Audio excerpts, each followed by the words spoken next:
आपण जो आपला नैसर्गिक शेती शाळा जी आहे स्वामी विवेकानंद शेतकरी गट घोसला, तर आपण प्रात्यक्षिक जीवामृत करतोय. तर जीवामृतासाठी काय काय आपल्याला पाहिजे शेतकऱ्यांना, तर जे शेतकरी आज आपल्या जमिनीमधले जीवाणू 4 इंचावर राहतात, तर ही जी जमीन जे आहे हे फक्त 4 इंचाच्या जीवाणूवर हे समजा चाललंय. तुम्ही जे बी मटेरियल टाकता किंवा काही औषधी टाकता त्यानं ते फरक नाही पडत, पण जीवाणूवर हे समजा चालतंय.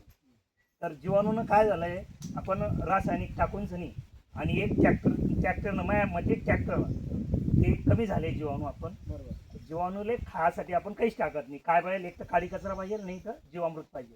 ज्याच्याकडे जीवामृतासाठी गाय नाही, तर त्यासाठी काय केलंय लोकांना, गाजियाबादचे जे डॉक्टर आहे त्यांना डिकम्पोजर म्हणून एक काढलंय.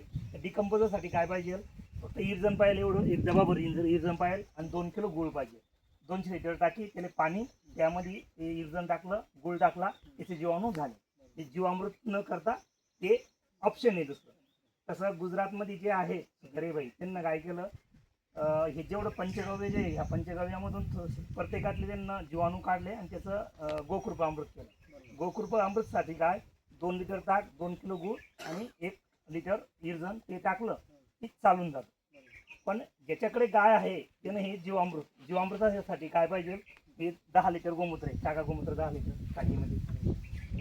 आता हे 10 लिटर आपण गोमूत्र टाकीमध्ये टाकतोय.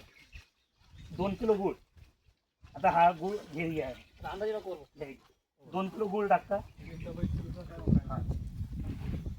तर हा जो गूळ आहे बारीक, तर हा असा 40 रुपये किलो ना, आपण डायरेक्ट 25 किलोची बॅग भेटते शेतीसाठी. बस टाका गूळ. आता हे टाकलं आपण गूळ, आणखी 1 किलो टाका.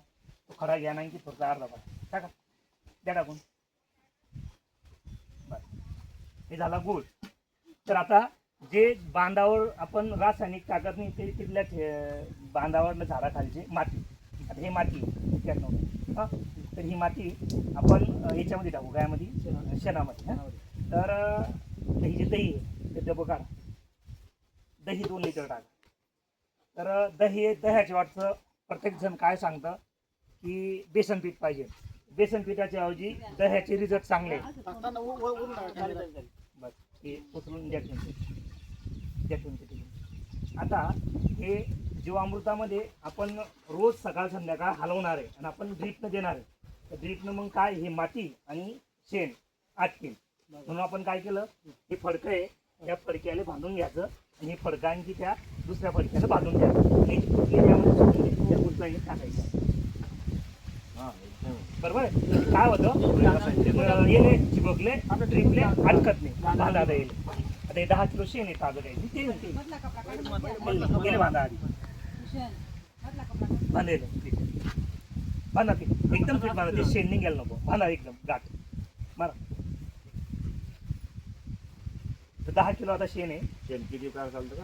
हां, नाही 10 किलो शेण, 10 लिटर गोमूत्र, हां 2 किलो गूळ, 2 लिटर दही आणि हे बांधावरली माती. आता ही माती याच्यात टाका, याची माती. आता प्रोजेक्ट किती खर्च झाला मग? हा 1 एकर टाका, काय अडचण ठीक आहे.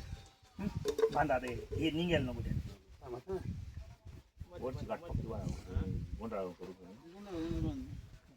हां घ्या पीठ, हे नका निघू द्या, रस नका निघू मारा का.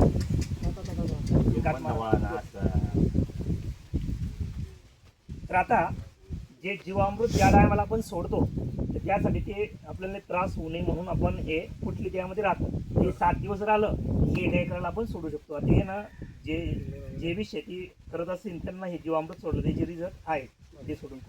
हे झालं जीवामृत. आता याच्यामध्ये सोडून आता याच्यामध्ये आणखी थोडंसं पाणी टाकावं लागेल. हा हे टाकी देईल, हे टाकी तुमचं. आता रोज सकाळ संध्याकाळी हलवणं येईल ना, गेलं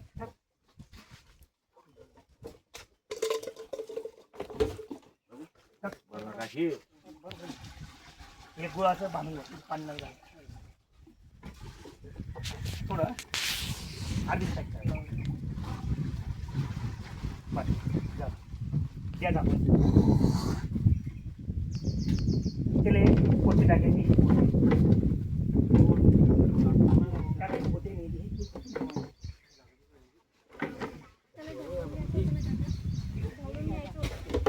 संध्याकाळी ढवळ्यात जाईल ना ते संध्याकाळी ढवळ्यात जाईल ना सकाळ संध्याकाळी. आता रोज तेच कार्यक्रम आहे, तो राहील.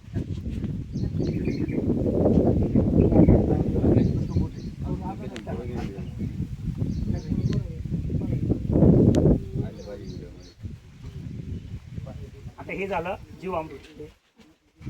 माग थोडं माग बॅनर तिकडे काढा. चौकडून फिरत असं आहे का आपण बुसकू नको ना. चौकडून घे पुऱ्याला इकून तिकून तुझ्याकडे घेऊन उभा जाईल.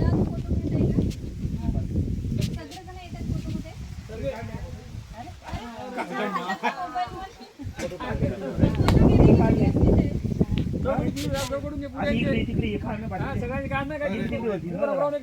चौकडून.